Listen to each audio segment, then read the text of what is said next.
Hey, Adrian, Hey Dan, did you hear what time it was? what time is it? It's the most magical time of the week What time is that? when they release a new Dracula movie. I love Dracula movies. Yeah, I know. Yeah. Monster Fangs! Yeah, so we have this new movie that we've watched called Dracula, which isn't to be confused with Dracula. It's Dracula.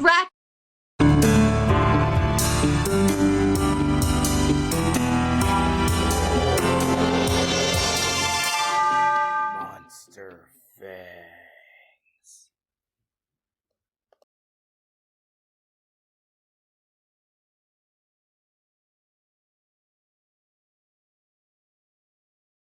That's the actual French release.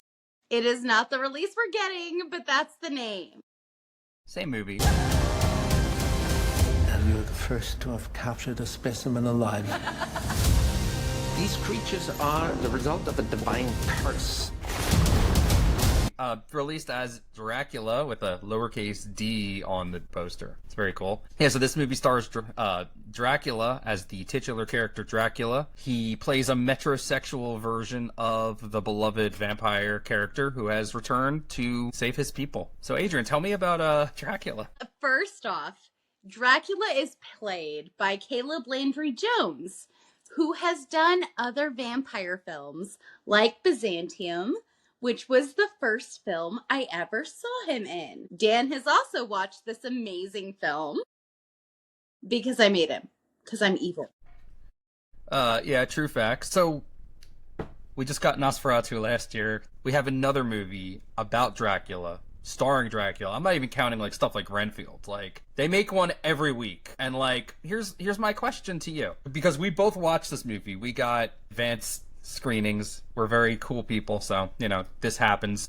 Ahead of a few people because of what we do horror-wise. It's magic.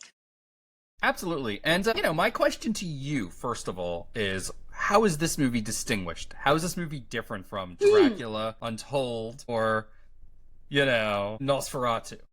Okay, so this movie follows the Coppola Dracula a lot. It borrows costuming, it borrows motifs, it's like a whole thing. However, this movie differentiates because it's a mix of like Luc Besson's Dracula is a mix of perfume, it's a mix of Scheherazade. Like it's weird and it's funny. It's also the French, like the 2000s French version of Beauty and the Beast with Vincent Cassel. Like you have the CGI gargoyles. Caleb Landry Jones, I have facial blindness. He's in all these movies that are You around say me. all these movies. He's in really independent movies, and I actually just got to be in a film with him last year. It's amazing. He was also in Twin Peaks: The Return, which I saw him first in Byzantium and then in Twin Peaks. And he was on my list as he was in Antiviral, which was done by David Cronenberg's son. This guy knows where it's at. Also, his dad told me I was the answers to the universe, guys. Am I? Who knows? I mean, anything's possible in these wild days. So listen, I think it's funny that, he's not Vlad the Impaler in this movie. He is. He actually impales That's not what I mean. the priest. That's not what I'm talking about. Vlad Tepes was this motherfucker that would impale his enemies on spikes. He did other things that were a lot worse. Like Gutting his mistress because she told him that she was pregnant. Or luring all the poor people in his town into a nice big building with promises of food and then lighting it on fire. Just not a very nice guy. So in the Coppola Dracula, and I think that's probably the only Dracula thing I've seen that actually do anything with Wallachia. There is a documentary based off of Radu Florescu's In Search of Dracula. Okay. And it has Christopher Lee as Vlad Tepes, which I'm just like, what? Yeah, all I was saying was this movie doesn't have him as a merciless, angry ruler, right? No, they have him sympathetic and you're like rooting for him. Well, he's like a dashing prince, And like his people love him. They help him to put on his armor. He has his Elizabeta, you know? He's making sweet love to her. Like, he's a soft, gentle character who says things like, you know, the priest says something, God gifted you with life. And he's like, no, he gifted me with love. He's a metrosexual, dashing prince. He should have a page boy haircut like He-Man, you know? He's way hotter than He-Man. I'm just saying. Because he bites girls on the neck. Oh, in this film, I feel like he's that Byronic hero that girls just swoon over. He's literally everything. He's the musician guy you should not date. It takes its visual cues from the Coppola Dracula. We all laugh at Gary Oldman's, like, goofy wig in, you know, the Coppola Dracula. This movie, Caleb Landry Jones, he's first in Old Dracula also. There's no, like, amazing shadow effects or anything incredible like the Coppola Dracula. But, like, it's funny, because he also wears a ridiculous wig. It's worse, because it's cheaper. It's also more ethnically accurate. So hang on, I never thought about that, and I hate that we're just talking about the Coppola Dracula again, but because that's literally what they're ripping off of. But I looked it up today, like they're literally ripping off of it. So yeah, and it's probably intentional. I'm just asking, the Coppola Dracula, was that absurd like double man bun thing supposed to be ethnic to Hungary or something? Was in Coppola's mind. Did he go to Transylvania? Okay, whatever. So, Caleb Landry Jones's wig, despite looking ridiculous, is more appropriate then. It is way more appropriate, actually. I'm just saying. It's actually, like, more historically accurate than the man buns. So, and question the silk for you. robe that looks like it came from China, which Romania did not trade with. That's an Adrian fact. That's an Adrian fact. Yes. Yes, it is. And So, I don't mean to speak bad of, like, my second favorite movie ever in creation. Yeah, well, listen. I mean, many movies have Winona Ryder in it. Not many movies have Winona Ryder in the garden, that scene, so, you know. Whatever. You're really talking about Sadie Frost there? Like, the one. Which, in this movie, I will say, I love how they do use redheads in Dracula movies to personify the sexually free, the feminist chick. It's always Lucy. This chick has a different name, but she has the red curly hair. It's the Pro-Raphaelite dream. The one that most people would say is the bad girl, right? That's Lucy. She's the bad girl. She's the redhead. However, redheads... It's a tradition now. It's just for her to be a redhead now, right? So... It is. Wait, time out. Does that just go back to the Coppola Dracula? No, it's actually mythology. Okay. So, mythology-wise, redheads, if you're born with red hair, or you're the seventh, child or whatever, if you've seen Hemlock Grove, you know what I'm talking about because they actually did their research. But redheaded women are associated with vampirism. They're associated with witchcraft. Like, it's actually a whole thing. So, of course, Lucy in the Coppola Dracula is a redhead because it's Sadie Frost. She was married to Jude Law, by the way, guys, who's in my favorite vampire movie. However, like, this chick with her red hair, like, of course, I will honestly say she was probably the best part of the whole movie for me. This movie? Yeah. I thought she was fantastic. She was so fun and silly. Like, she was actually like, she takes Mina out on a girls' night, and you girls know what I'm talking about. Like, it's a whole thing. It's that moment let's where... hang on. Let's talk about that. Because I really like that scene. So, Mina can't get away from Dracula because he's a needy boyfriend. So Maria is her name. She helps Mina sneak away, and they go to a carnival. Tell me about the carnival, Adrian, because I loved it. The carnival was magical, and of course, it's the past. There was like a mermaid.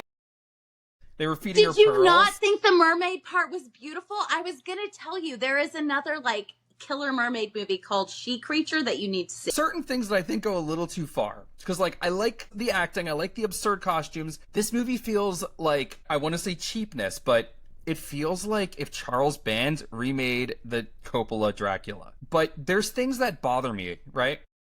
Okay. And I don't know if it's a budget thing, but like when Jonathan Harker is at Dracula's castle, there's this wonderful scene where he's creeping around because he's a nosy Englishman, and he finds Dracula's coffin, which looks fantastic. Like, considering this is such a recurrent theme, yeah, it's amazing that people still find new ways to make it look. You know, we had last year's Nosferatu and this year's Dracula, you know, two different coffins. So he goes creeping around and he finds this coffin, right? And he opens it up and there's Dracula. And it's like something different happens in all these movies. But in this movie, he goes, "You really should have stayed in bed." And then I expected, like, you know, hot vampire women to come out and grab him because that's always what happens. But it's like CGI gargoyles come out and drag him away. Go ahead, Adrian. It's the French Beauty and the Beast with Vincent Cassel. I'm going to tell you guys, that movie is fantastic. It's one of the most beautiful. It's based off of the Cocteau, but like, it has the weird minion thing. And it's CGI, but it's really pretty. Like, the gargoyles are kind of cute. It's stupid. And it's a thing throughout the whole thing. I mean, it would be better if we had if we didn't have, like, if we had animatronic gremlins. That would have been better. Yeah, I might have been more forgiving if they were gremlins, you know. Agreed. But Agreed. and I'll agree, they are cute. Me and you have talked in the past about CGI that it's bad, but it's charmingly bad in the way that sometimes. No, I'm saying sometimes it has... no, that's all I'm saying. Like, you can have bad CGI that's kind of charming. What was the movie we saw recently that had CGI like that? It was Welcome to Derry that you're talking about. Yeah. That was cute. Yeah, Welcome to Derry. Yeah. It had some spotty CGI. Charmingly cute, guys. This is a more cuddly Dracula. This is almost Twilight Dracula. It's more hardcore than that. It's not Twilight Dracula for you girls that know what Twilight. This is important. Okay. It is not Twilight Dracula. It is Francis Ford Coppola Dracula. If you fluffed it up some, added some Christoph Waltz humor, and this movie is the emo sad boy Dracula. Yes, you know that is it. Also, if you grew up in the 90s and you watched all those like independent films like Garden State and Perfume, this is the Dracula for you. Yeah, it's not a movie that takes itself very seriously. Like, I didn't love it, to be honest with you. I thought it was awesome, I enjoyed it, and I need to show more people the movie, but I felt like it was a little goofy for my taste. I think it was goofy in a way that was meant to be goofy. It's actually the best thing I've seen from Luc Besson since Angel A. Well, there's a hot take. You can go on your rant about how, dude, Dan, I just made him watch The Professional this week, guys. So Dan he hasn't made a good movie since, though. I mean, come on, you know. You haven't seen Angel A. You don't know. Here we go. Listen, this movie was a Luc Besson movie. That's all I'll say. So, you know, it's better than than Lucy. Professor Norman, my name's Lucy. I just read all your research on the human brain. It's a little rudimentary, but you're on the right track. Thank you. That is okay. Yeah. Luc Besson fans, we don't claim that. Okay? Like, that's not it. Okay. Here's the thing. Like, you have directors and they make fantastical films. And then sometimes they make films for money. Like, as an artist, what do? Like, we all take commissions, right? Like, we all do what we have to do. Luc Besson is one of my favorite French directors. And he does things in such a magically French way. Like, it's tragic and beautiful. You have Subway. You have, obviously, The Professional. You have The Fifth Element, which is less tragic, but like, The Messenger, this dude knows how to make tragedies.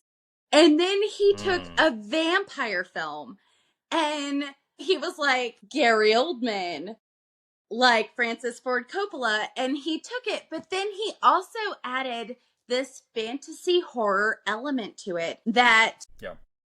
a lot It's definitely a fantasy horror. I mean, like, besides for the magic gargoyles, there's other stuff too that really, it's the way that it is shot, right? Because the Coppola Dracula has this, we're reincarnated. You know, you're my wife who died in Transylvania, and now you're Mina Harker, you're Winona Ryder, right? This movie does that too, but the way it depicts it, you know, in the Coppola movie, they just like cut to it. In this movie, it is more magical, as you were saying. Because it is a horror movie, right? Like, Dracula does look like Monster Man and bite people's necks, even though he's sexy and perfumes his neck, unlike most men. But anyone who has seen that film with Alan Rickman, the late Alan Rickman, and Ben Whishaw, like, they borrow, it's like Luc Besson took all of the good, weird shit from, like, the late 2000 or the early 2000s and just put them together, mishmashed it with Francis Ford Coppola's Dracula, and it was amazing. Well, yeah. And I mean, like, so the thing I really want to impress on you guys is that you'll see the trailer and be like, I saw that movie like 35 years ago or whatever it is. I don't know how old I am. But I saw Dracula. He's just ripping it off. And this movie brings new things to the table. It has a different approach. It has a different lens. It's a French as fuck movie. It's like, you take all of the wonderful costumes from the Coppola movie, even like Mina's like little Ozzy Osbourne hat that she wears with the tight corset and all. Oh.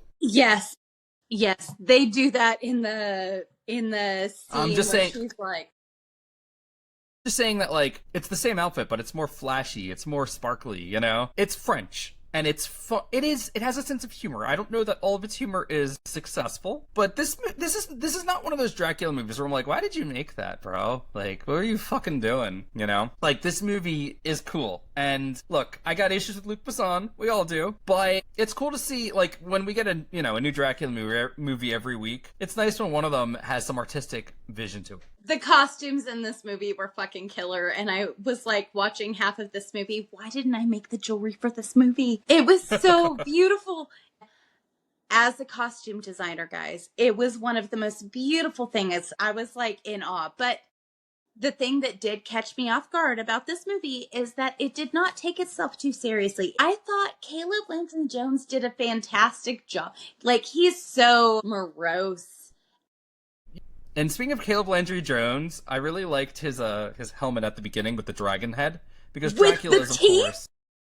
I will fight in his name. It was amazing.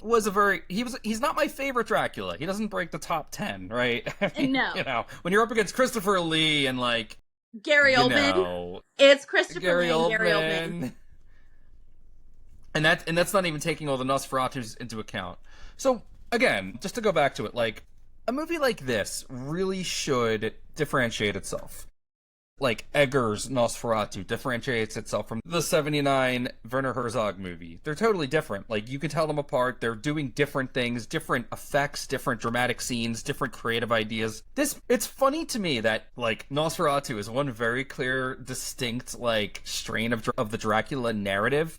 And with this movie, it's like the Coppola Dracula is a new strain. The romantic, Byronic Dracula, you know. Oh, the Pope God promised me life and also love. No, my love is gone. I will bury myself in the snow. We can't show you scenes of these things because I don't have a digital version of the movie I can share. So here's the trailer again. Tell your God that until he brings me back my wife no longer belongs to him. Pure souls can be reincarnated. I think that this movie did some really creative things.